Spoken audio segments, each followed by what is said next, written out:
15 जुलाई तक आपके सभी मुद्दे जो है हल हो जाएंगे। और उसको देखते हुए, और बार बार प्राधिकरण भी ये बोलता था कि भाई हमको समय नहीं दिया जा रहा इन सबको करने के लिए, क्योंकि आप लगातार यहाँ कई महीने से धरने पर बैठे हुए हो। तो उस सब चीज को सोचते हुए कि प्राधिकरण को भी समय दिया जाए जिससे ये दोबारा ना बोले। दूसरे पुलिस प्रशासन के जो बड़े अधिकारी थे उनका भी ये कहना था कि आप इनको अगर समय दो और हमें पे विश्वास करो कि और आप धरना तो दोबारा भी कर सकते हो।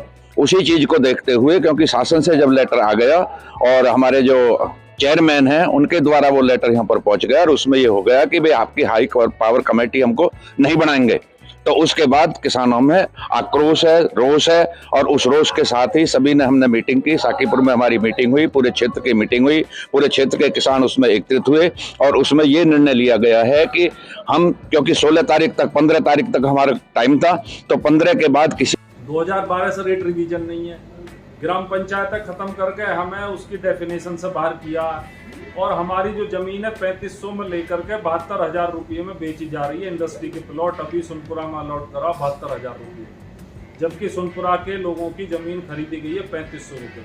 24 गुने का इसमें फर्क है। ये जो फर्क है, ये जो मुनाफाखोरी हो रही है, ये जो कमीशन खोरी हो रही है, नए कानून के जो प्रोविजन है उसमें 20% विकसित प्लॉट देने का प्रोविजन है, हर व्यक्ति को रोजगार देने का प्रोविजन है। व्यक्ति मतलब हर परिवार के एक बालिग व्यक्ति को रोजगार देने का प्रोविजन है और शहरी क्षेत्र में 2 गुना और ग्रामीण क्षेत्र में 4 गुने का प्रोविजन है। और जो 2012 में हमारे सर्किल रेट बढ़ाए नहीं है, जबकि अपने अलॉटमेंट के रेट ये हर साल बढ़ाते रहे। तो इस तरह का अन्याय हमारे जिले में हो रहा। जो मेरठ एक्सप्रेस वे है और हाथरस के लिए जो एक्सप्रेस वे बन रहा, वहाँ पर भी कहीं 7200, कहीं 6500, कहीं 7500 के रेट में जमीनें ली, जबकि हमारे जिले में आज भी आप देखो आंदोलन के बावजूद भी केवल 4125 रुपये में जमीन दी जा रही है। तो ये तमाम मुद्दे हैं, बाकी बातें हमारे अलग अलग। मदन भैया जी आने वाले भविष्य के लिए मैं बता रहा हूँ, प्रदेश अध्यक्ष रामाशीष राय जी, उनसे रात भी मेरी बात हुई है। उन्होंने कहा कि अगर 18 तारीख के बाद में ये आंदोलन पुनः उसी गति में चलेगा दिन रात में, तो राष्ट्रीय लोकदल के प्रदेश अध्यक्ष और राष्ट्रीय अध्यक्ष को भी हम बुलाएंगे। से चालू होता है और किसानों पर जब पूर्ण की भांति इस बार भी अत्याचार हुआ, लाठीचार्ज हुई, तो राष्ट्रीय अध्यक्ष अखिलेश यादव भी धरने में शामिल हो। जो जिस तरह की टाइमलाइन, जिस तरह की का वक्तव्य अभी डॉक्टर साहब ने दिया है, यदि उसके अनुसार प्राधिकरण और सरकार मांगे नहीं मानते हैं और इसी तरीके का जो दमनकारी इनकी प्रक्रिया है वो चालू रहती है और बहुत संभावना है कि वैसा ही होगा भी, तो हम लोग मुस्तैदी के साथ स्थानीय स्तर पर, प्रदेश स्तर पर भी और राष्ट्रीय स्तर पर भी हम लोग पूरी तरीके से तैयार हैं। आदरणीय प्रियंका गांधी जी को प्राइमरीली हमने ब्रीफ किया हुआ है और हम इस प्रयास में हैं कि यदि इसी तरीके का कुचक्र यहाँ होता है किसानों के खिलाफ, तो हम लोग आदरणीय राहुल गांधी जी और प्रियंका गांधी, क्योंकि प्रियंका गांधी जी उत्तर प्रदेश कांग्रेस की प्रभारी, तो बाहैसियत प्रभारी महासचिव, और चूंकि राहुल गांधी जी का गौतम बुद्ध नगर से और गौतम बुद्ध नगर के किसान आंदोलनों से पुराना रिश्ता रहा है, तो हम दोनों नेताओं को यहाँ लाने का प्रयास करेंगे। जिले से लेके पूरे एनसीआर में जितने भी हमारे कार्यकर्ता हैं पूरी तौर पूरी ताकत के साथ आ रहे हैं। और ये मुद्दा कोई किसान सभा का नहीं है, किसी पार्टी का नहीं है, किसी एक संगठन का नहीं है, ये सभी का मुद्दा, हर इस जिले में रहने वाले किसान का मुद्दा। मैं भी एक पीड़ित किसान हूँ और अपने संगठन के तौर पर तो हुई, और इस क्षेत्र के किसान के नाते भी हम एक एक व्यक्ति इस ताकत के साथ अब की बार बैठेंगे।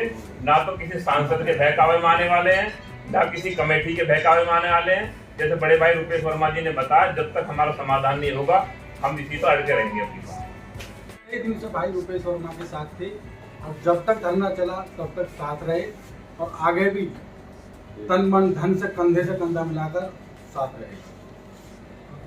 हमने जो अपना आंदोलन स्थगित किया था 24 जून को, जिसमें समझौता हुआ था हाई पावर कमेटी के गठन का, जिससे सरकार मुकर गई है, उसी वादा खिलाफी के खिलाफ जो क्षेत्र में आक्रोश है, तो पुनः किसान सभा ने घोषणा की है कि 18 तारीख को हम आंदोलन में जाएंगे। उसी मकसद से तमाम हमारी विपक्षी पार्टियां, लोकदल, सपा, कांग्रेस, आज़ाद समाज पार्टी, इनको मिलाकर के, और जो हमारी किसान यूनियन अजगर और किसान यूनियन अम्बावता और किसान यूनियन के अन्य धड़े, वो सभी आज प्रेस कॉन्फ्रेंस में थे और सभी ने ऐलान किया कि पूरे क्षेत्र के लोग और सारे इस किसान संगठन एक संयुक्त मोर्चा के तौर पर इस आंदोलन को लड़ेंगे और पूरे दमखम के साथ इस सरकार को इस बात के लिए राजी करेंगे कि वो किसानों के मुद्दों को तुरंत हल करे।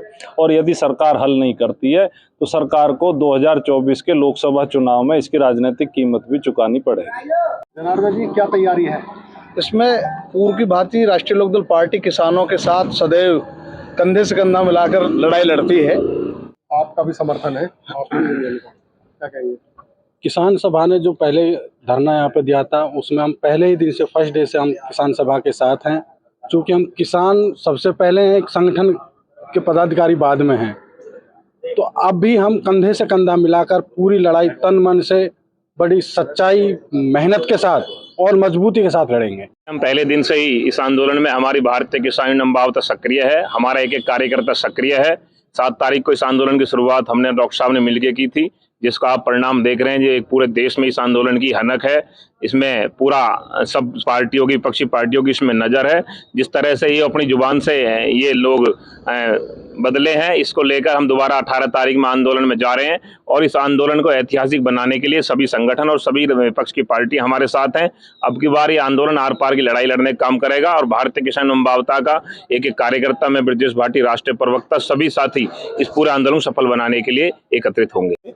जिला उपाध्यक्ष साथियों, मैं ये बताना चाहता हूँ सारी किसानों के साथ जो भी हुआ है, अगर इस बार किसानों के साथ सरकार ने वादा खिलाफी जैसी हरकत की या लाठीचार्ज या गिरफ्तारी जैसी की, तो सारी इंडस्ट्रीज में हड़ताल होने के लिए सारे मजदूर साथ में किसान सभा के साथ खड़े हैं।